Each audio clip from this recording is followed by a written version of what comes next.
Time in the market versus timing the market.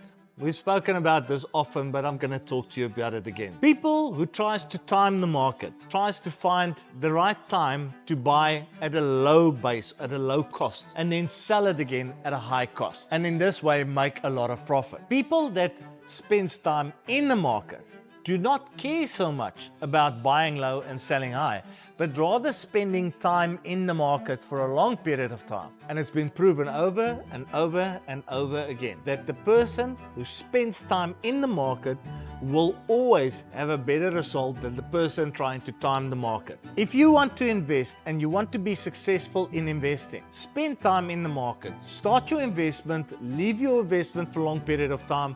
I'm not saying don't look at it. You have to check it out, make sure that you're in the right portfolios that goes in line with your risk profile, etc. But spend a lot of time in the market and you will be more successful than just about every person out there who's trying to time the market.